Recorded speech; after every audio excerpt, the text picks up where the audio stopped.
কি বুঝলে? ডিভোর্সটা করতেই হবে।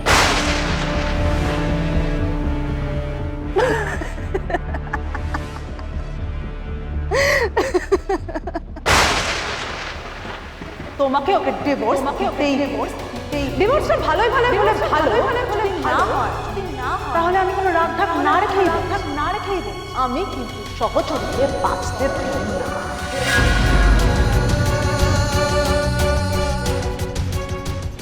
কি করবো আমি এখন?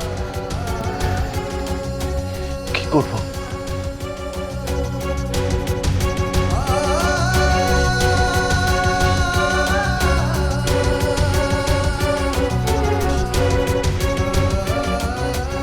তাহলে কি আমি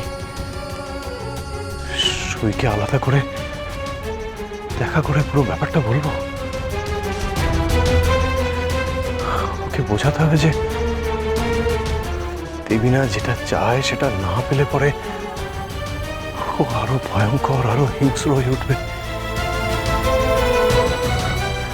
এটা ঠান্ডা মাথায় বোঝাতে হবে।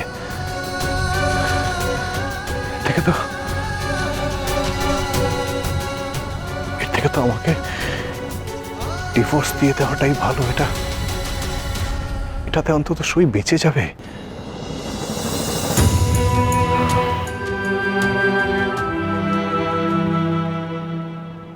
কিন্তু কি করে বলবো ওকে?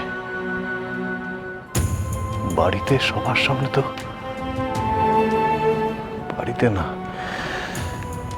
বাড়িতে সবার সামনে বলা যাবে না কথাগুলো। তাহলে কি কোথাও বাইরে দেখা করে বলি ওকে? বাইরে কোথায় দেখা করে বলি?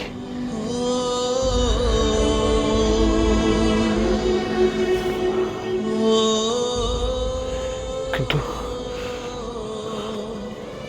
বাইরে বা দেখা করি কি করে?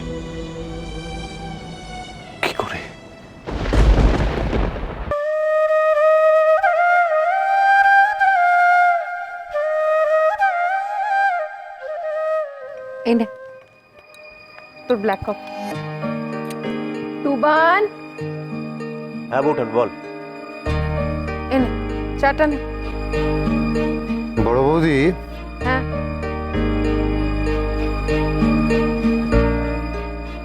এই তোমার হাতের চা, তোমার হাতের কফি, এই অভ্যেসটাও এবার আস্তে আস্তে বদলে ফেলো। কাজলকে ট্রেনিং দাও। ওমা কেন? কিসের জন্য? কেন আবার কি? তোমার চাকরি, নতুন চাকরি, কাজে যাবে না? তখন তো কাজলকেই করতে হবে।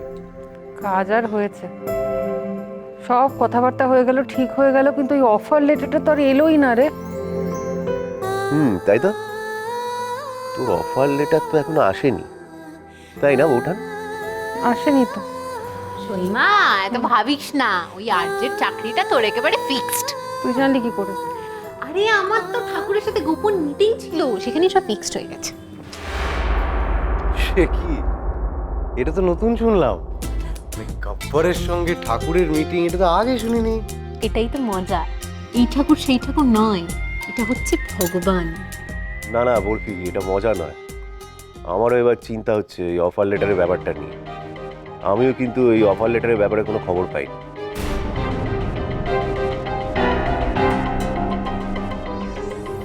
সত্যি জানেন, বোধহয় সত্যি আমার চাকরি পাওয়াটা আর হলো না, সবকিছু হয়েও হলো না আর কি। কপালে চাকরি পাওয়াই নেই। আর একবার গিয়ে লেটার বক্সটা দেখে আসবো। যাই বড়, ঠাকুর যেন চিঠিটা আসে। এই এদিকে, এই তোর চা ওখানে রাখা আছে রান্নাঘরে, যা গিয়ে নিয়ে নে, আমি একটু আসছি।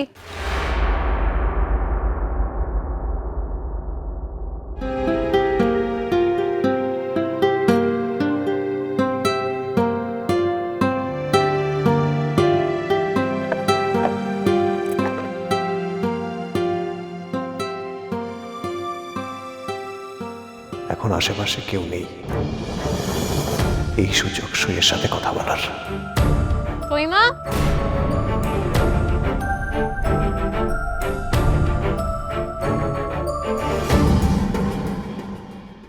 ম্যাডাম সহচরী গুপ্ত, বল। কাল থেকে তো 50 বার লেটার বক্সটা দেখে নিয়েছে না।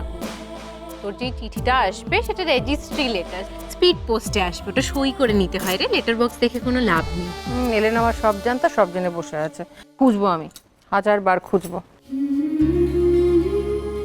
এবারে আমার স্বপ্নটাকে ভুল ঠিকানায় যেতে দেবো না রে আমি ধিঙ্গি,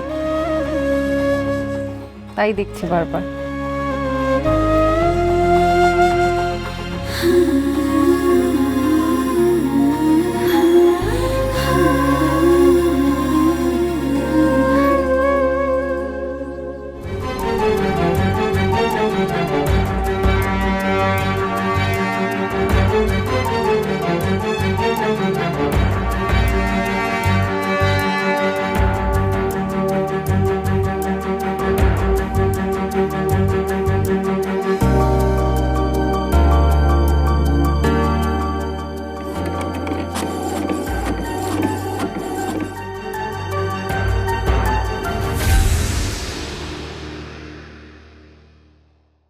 সই, সই, তুমি দিনের মধ্যে অনেকবার লেটার বক্স হাতড়াচ্ছ, আর একবার প্লিজ হাতড়ে এসো।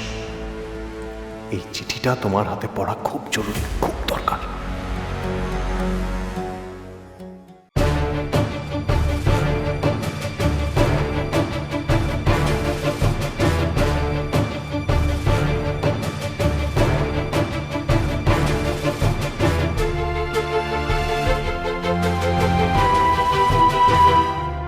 একবার চিঠিটা পড়ে দেখো সই, তাহলে তুমি সব বুঝতে পারবে।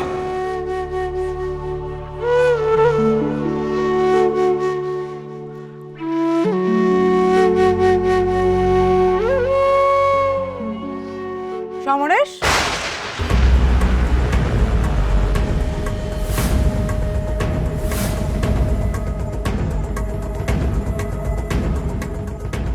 তুমি এখানে কি করছো?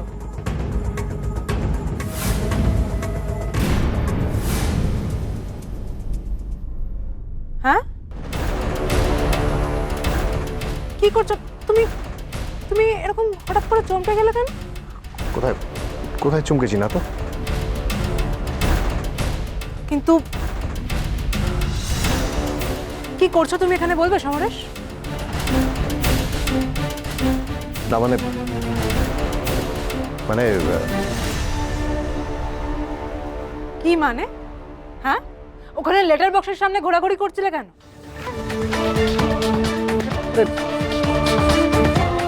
আমার আমার একটা ডকুমেন্ট আসার মানে মানে একটা চিঠি আসার কথা শিলিগুড়ি থেকে, ওই প্রভিডেন্ট ফান্ডের ব্যাপারে আর কি, একটা ডকুমেন্ট এক্সপেক্ট করছি। ও আচ্ছা আচ্ছা আচ্ছা, ঠিক আছে। সমরেশ শোনো না, বলছি এলিজাবেথান পিরিয়ডের উপরে আমাকে একটা পেপার সাবমিট করতে হবে। আমি একটা পেপার লিখেওছি, তুমি একটু দেখে দেবে প্লিজ? দেখে দেবে, ঠিক আছে, চলো চলো।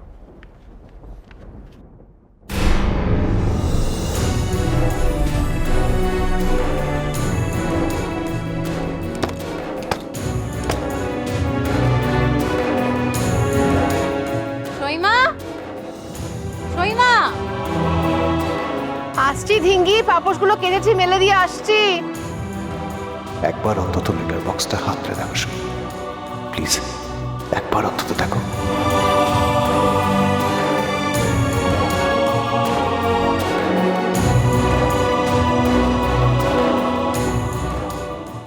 তুমি যদি না আসো বা কোনো অজুহাত দাও, আমার হাতে কিন্তু অন্য একটা ফোন ধরা রয়েছে, যেই ফোন থেকে আমি দেবিনার মাকে ফোনটা করে ফেলবো। এক্ষুনি কিছুক্ষণের মধ্যে বাবা চলে আসবে দেবিনাকে এই বাড়ি থেকে নিয়ে যেতে। এখন ওকে বেরোতে দিলে চলবে না। কে বাইরে থেকে বাথরুমের দরজা বন্ধ করেছে বলো? দরজা খোলো। ভিগর সরছে, দেবিনার গলা শুনেও কিছু বললেন না। এই ধিঙ্গি, আমি বেরোচ্ছি। All the best Saima. আমাকে না জানিয়ে কি দুজনে আলাদা দেখা করতে যাচ্ছে? আমি তবে সহচরী।